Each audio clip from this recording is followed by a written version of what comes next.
Greetings. My name is Dr. Andrew Cohen. I'm the Director of Trauma and Reconstructive Urologic Surgery within the Brady Urological Institute at Johns Hopkins Medicine. This is a difficult time for us all, and we hope you are keeping yourself and family safe. We appreciate the outpouring of support for essential personnel during these unprecedented times. World leaders, major news outlets, and scientists around the world turn to Johns Hopkins for real-time COVID-19 patient statistics.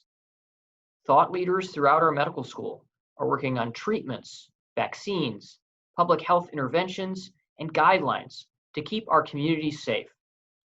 These same world-recognized leaders have developed a thoughtful approach to restarting elective outpatient procedures and in-person clinic appointments across our institution. Our many locations have been transformed for safety, and we can accommodate both in-person appointments as well as continued telemedicine visits.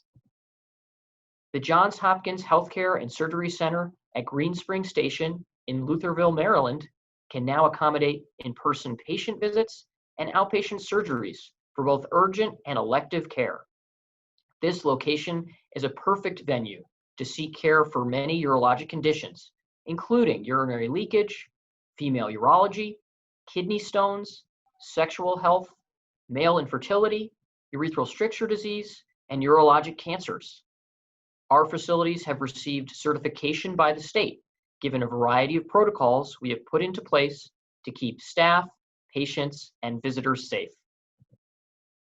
When you join us for your visit, you may notice a few changes. There are plastic shields to protect patients and staff at check-in. There is a limit on visitors.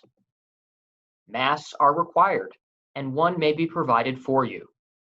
Detailed cleaning of patient rooms occurs after each visit, as well as regular cleanings of common areas within the clinic occur regularly. Physical distancing of greater than 6 feet is expected in hallways, waiting rooms, and work areas. Hand sanitizer is provided for clinicians and patients alike. These changes make me feel safe to come to work, and I hope they make our patients feel comfortable as well. We are ready and eager to help you with any of your urologic issues, especially if you developed a urologic problem at the height of the crisis and have not sought care. We welcome and encourage your visit. Please continue to protect yourself by maintaining social distance and washing your hands frequently. Contact us if you want to make an appointment or visit us online for more information. Thanks for your attention, and we look forward to seeing you.